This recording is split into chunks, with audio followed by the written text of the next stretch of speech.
la radiocommande. Alors, on va commencer par la plus petite, donc qui est celle qui fait un peu le buzz en ce moment, qui vient directement de Chine, la Dumbo RC. Ici, c'est la version X5. Alors bon, c'est arrivé un peu, hein, bon, 17 € quoi. C'est arrivé de Chine directement. Je crois qu'on peut l'acheter aussi en France. Qu'est-ce qu'elle a de plus que les autres? Bah déjà, elle est pas chère. Et elle possède tout ce qu'il faut pour l'utiliser de manière optimum. C'est-à-dire qu'elle a surtout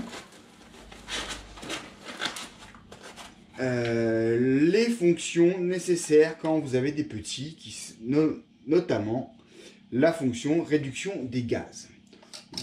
En plus de cela, elle a une multitude de voix. Elle en a 6 contrôlables par les divers boutons ici.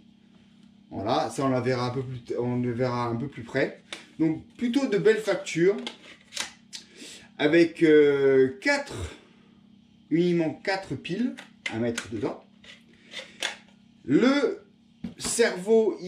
récepteur, excusez-moi, c'est un X6, donc 6 voix.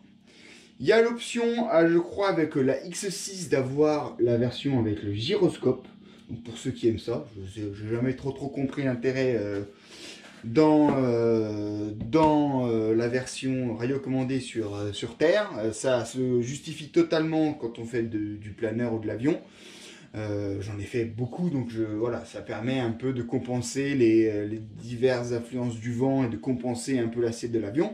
Et en voiture, bon, pour l'instant, c'est plutôt un frein. En tout cas, j'arrive pas à sentir les choses. Au niveau du ressenti qualité, on est quand même pas trop mal. Attends, je t'ai pas éclairé. T'as vu la différence quand même? Oh là là, il y a du setup, hein, je sais pas quoi RC. Non, je déconne.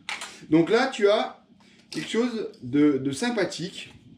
Je l'ai acheté pour mon tout petit, donc Simon, pour que je puisse facilement lui réduire la course des gaz pour être tranquille, pas qu'il y ait un malheur. Donc directement sur le potard, tu lui réduis la course des gaz et ça va tout seul. La portée de cette radio est exceptionnelle. On parle de 500 mètres. Alors bon, voilà, c'est pas non plus, on va pas forcément les croire sur parole, mais globalement, c'est plutôt pas mal. Au niveau du manuel, bah, c'est du manuel en anglais, il n'y a pas de traduction chinoise, donc déjà, c'est déjà pas mal. Donc tu peux l'alimenter directement en 1S ou en 3S, d'accord? Et elle le fait automatiquement.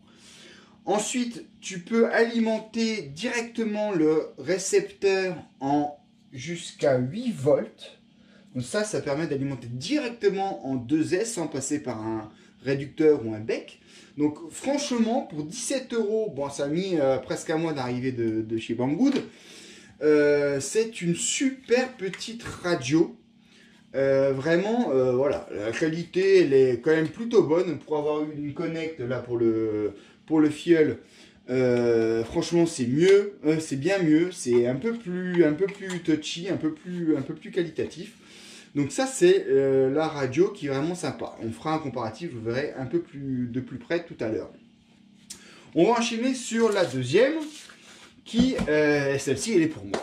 Celle-ci elle est pour moi. Parce que j'ai vendu ma FlySky CR4T avec la BM et puis je me retrouvais sans radio. Donc du coup j'ai voulu racheter une CR4T parce que j'adore cette radio, elle est complète. Il y a vraiment tout ce qu'il faut. La partie capteur, c'est très gadget, hein, clairement j'ai jamais utilisé, mais ça permettait d'avoir une radio assez qualitative pour pas trop cher. Bon, j'ai pas réussi à trouver dans les temps quelque chose au niveau tarifaire qui me convenait en occasion. Donc je me suis dit, allez, on va tenter autre chose. Et on va tenter, parce que j'ai beaucoup de FlySky, je voulais pas changer non plus tous mes récepteurs. On va tenter la FlySky GT5. Donc, je l'ai pris ici, la version rebadgée chez Hobby King, donc Turnigy, hein. mais c'est bien une FlySky. Et je me suis pris 3 récepteurs en plus.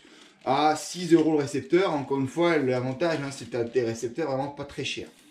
Ce qu'il faut aussi savoir, c'est que par contre, l'émission de l'émission de la radio, c'est en FHSS 2A, ce qui n'est pas la même que sur la FlySky GT2 ou GT3C, qui est en HHSDS normal. Donc tu n'as pas forcément les récepteurs compatibles. Par contre, tu gardes le prix des récepteurs qui est quand même sympathique. L'avantage de celle-ci par rapport à celle-là, c'est tout simplement que sur celle-ci, on va le voir, on peut régler les subtrims. Celle-ci, tu ne peux pas. Tu peux juste faire tes trims et puis c'est tout. Celle-ci, on a des modes un peu plus avancés qui permettent de régler le subtrim. Donc je le rappelle pour ceux qui ne savent pas, le subtrim, c'est quoi? Le subtrim, c'est régler le neutre du cerveau, mais donc la direction en fait, hein, la direction ou les gaz ou les freins, mais en tout cas la direction pour nos voitures, et conserver le débattement gauche-droite du cerveau. D'accord? Tout en bougeant pour avoir nos roues droites. Ce qu'on ne peut pas faire ici, parce que automatiquement, dès que tu fais un peu de trim, tu perds du débattement du côté où tu as trimé. Donc ici, on a la FlySky GT5, qui est, comme toute FlySky, rebadgée, re-rebadgée à toutes les sauces, mais ça reste cette radio-là. Donc, cette radio-là, elle est vraiment bien. Elle a l'air plutôt qualitative. Il y a 4 voix. Vous naviguez dans les menus par la petite molette. Non, même 6 voix, pardon. Donc, elle a 6 voix. Je dis une bêtise. Ici, vous contrôlez les voix 5, 6. Et la gâchette ici, la voix 3 et la voix 4. On se la met dans le... Et on attend que ça se passe. Voilà, donc ça, hop, c'est livré avec un récepteur qui fait aussi le gyroscope. Donc encore une fois, je vais le garder parce que ça peut être utile comme récepteur fixe, mais moi je vais utiliser les versions pas chères, donc qui font du... à chaque fois j'oublie cette émission là. FHSD, AFHDS 2A à 6 €. On peut acheter les FlySky aussi natifs sur Banggood, sur eBay pour 5 ou 6 € le récepteur. Donc ça vient dans une jolie petite boîte assez qualitative. Par contre, les amis, ça vient sans notice. Ah bah j'ai dit une bêtise, tu vois. Ça vient avec une petite notice. Bon, on va s'en sortir, hein. Et il y a aussi, je crois, en plus, on verra aussi par là. En plus de ça, il y a un mode crawling a priori, pour maîtriser un peu mieux la courbe des gaz pour éviter d'être trop abrupt. Et donc, je vous dis, ça a le gyroscope. Donc ici, vous avez les FS GT3C et ou B qui ont 8 fonctions. Ici, vous en avez 12. Ouais, c'est ça. Hein? Alors, on va les allumer et on va les comparer. En tout cas, ces trois-là. Donc, je vous donne rendez-vous tout de suite, mais de plus. Allez, on est de retour. Donc, voilà les radios remplies de piles. J'ai un peu lu les manuels vite fait pour ne pas vous dire trop de bêtises. Alors, on va commencer par la Dumbo. La Dumbo, pour la binder, vous l'allumez via ce petit bouton. Et en fait, sur les récepteurs, vous avez un petit bouton à presser. Donc d'abord, vous alimentez votre récepteur, vous pressez le bouton, il va flasher. Vous allumez et ça se bind en fait au récepteur le plus près. Ce qui veut dire qu'il faut éviter d'être à proximité d'une autre Dumbo RC lorsque vous faites ça, qui est aussi en mode binding, en tout cas avec récepteur qui est en mode binding, parce qu'il peut avoir la petite mistake. Donc ici, vous avez le clavier qui permet en fait d'avoir les différents contrôles des boutons. Et vous avez également là les trim, les reverse, donc les reverse standards, on va dire. Vous avez ensuite au-dessus en dessous là, le dual rate. Ici pour la voix 2 et la voix 1. Ensuite, vous avez le substring et tout ça, vous pouvez l'assigner. Donc ça, c'est quand même vachement bien. Donc ça veut dire qu'ici, vous avez là la voix 2 des gaz, la voix 1 des streaming. Là, vous avez le dual rate des gaz, le trim des gaz. Ici, le dual rate du radio de la... Je vais y arriver, c'est une grosse semaine aujourd'hui. Et donc le dual rate de la direction. Et là, donc, le trim de la direction. Donc c'est simple, c'est efficace. Tester un peu sur le crawler, comme ça, histoire d'être pour Pierrot, pour Simon. Voilà, ça permet d'avoir une petite radio, 17 € encore, livrée à la maison. Vraiment avec pas mal de possibilités. Et surtout, ça je crois qu'on personne n'a jamais vraiment noté, c'est qu'ici on peut alimenter jusqu'en 3S, encore une fois, dans la réception. Et ici, dans l'émetteur. Et ici, jusqu'à 10 volts le récepteur. Donc ça, c'est quand même vraiment bien. Alors, là, on est sur notre FlySky GT5. Ah, qui ne fonctionne pas. Ah ah, what's happened?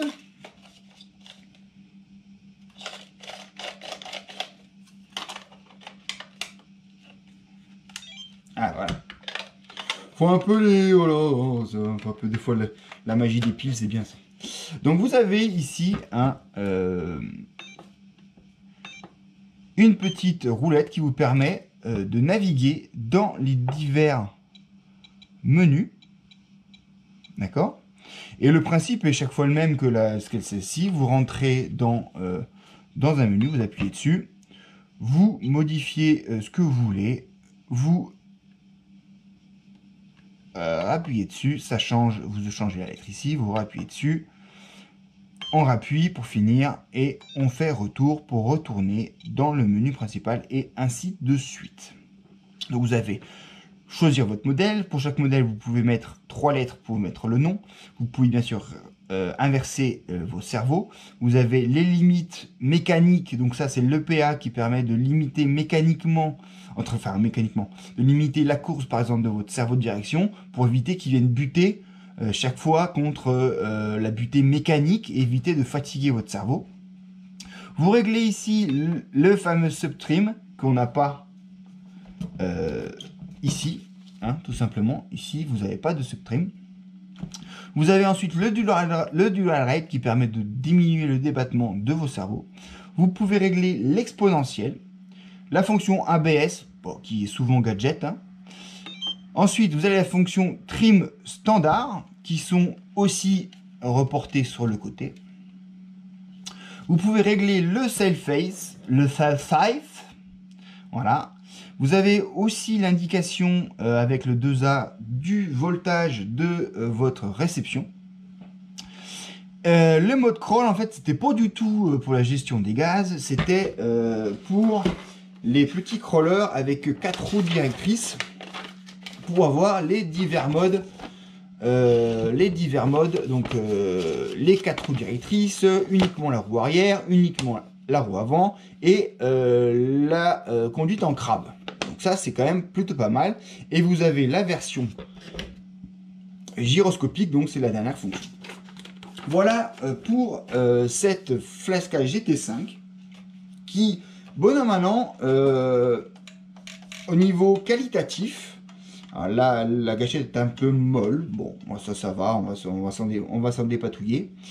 Le ressenti de la molette ici est pas trop mal.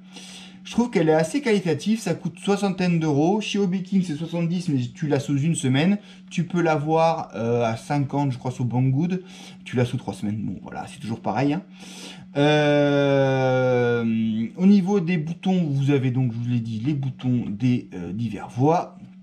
Vous avez, voilà, la CH4 ici qui est planquée là-dessous. Vous avez la CH3 qui est bouton on-off, en fait, j'active ou je désactive, ce qui peut être sympa, par exemple, si tu as des lumières. Je l'éteins, je rallume, je l'éteins, je rallume. Voilà. Vous avez ici un petit bouton de rappel rapide pour le dual rate de la direction. Voilà. J'enlève, j'enlève, j'enlève, j'en remets, j'en remets, j'en remets. Donc directement, hein, tu vois. Ça modifie directement dans la fonction. Donc voilà, je trouve qu'elles sont pas trop mal. Si vous avez des questions, j'ai peut-être pas été assez clair sur la programmation de celle-là, parce que je pense que ça ne vaut pas trop la peine d'y accorder trop d'attention. Tu prends la radio, tu la branches, tu t'éclates. Voilà, je trouve que qualitativement, elle est peut-être un peu grande pour une main de Ptio. Par contre, elle est assez légère, mais ça reste du plastique qui reste, je pense, sympathique. Donc voilà, vous avez la petite famille, en tout cas présente à la maison, la Dunbar, la GT3C qui va être pour Pierrot, et la Flasca GT5 ici. Voilà, donc c'est des radios qui sont à moins de 100 € chacune. Ici 17 €, je pense que c'est le meilleur compromis coût-qualité, fonctionnalité, hein, notamment avec cette réception et cette émission qu'on peut mettre en 3S. Et ça en 2S sans rien. Ici vous avez la Flasca GT3C que vous trouvez pour une trentaine d'euros, qui fait le job avec les fonctions un peu plus abouties que celle-ci, notamment l'exponentielle, l'ABS, le nom du modèle, vous pouvez mettre jusqu'à 10. D'accord. Et puis vous avez la grande sœur qui est juste avant la Flasca GT4S qu'on avait déjà aussi présenté ici, qui permet franchement de régler tout ce que tu veux. De manière, tu peux mettre jusqu'à ici jusqu'à 20 modèles. Ça c'est quand même pas mal. Et puis j'ai regardé, tu peux l'alimenter aussi en 2S directement, et ton récepteur. Alors celui-ci, celui qui vient en tout cas, permet d'avoir jusqu'à aussi 8 volts 4, alors que les plus simples, ici, ça doit être marqué, je crois que c'est 6 volts maximum sur les plus simples. Donc ne pas vous tromper de mettre 8 volts 4 sur ces petits récepteurs. Au niveau du binding, c'est assez simple. Vous, je crois, hein, ouais, c'est ça, hein, le micro. Parce que je découvre un petit peu, je le fais en live, j'ai un petit peu de temps, on a un peu de temps, je vais faire mes 10 minutes, je m'en fous, moi je gagne pas de sous avec YouTube. Donc, binding, yes. Power on pre-check, yes. Tu peux aussi calibrer tes sticks. Voilà, ça c'est pareil, en faisant une manipulation au démarrage, tu calibres tes sticks, accélération et le steering. Et ils te disent pas comment tu fais le binding. Ah bon, ils te disent pas comment tu fais le binding. Qu'est-ce qu'ils disent que c'est bizarre. Attends, mais si, ils doivent le dire. C'est moi qui vais trop vite. Connecteur, getting started, yes, I'm starting block. Hein. Binding, yes. Donc normalement ils sont déjà pré-bindés, ceux que tu reçois, pardon. Donc comme chez Flasca, comme toujours hein, d'ailleurs chez Flasca, tu as ton petit cavalier que tu vas mettre dans la voie correspondante. Ici en général c'est la voie 4, tu le mets ici, tu allumes, il va se mettre à clignoter. Ouais, et donc c'est comme celle-ci, tu maintiens le bouton bind, tu allumes. Celui-ci, quand il va être bindé, va arrêter de clignoter, va se mettre en fixe.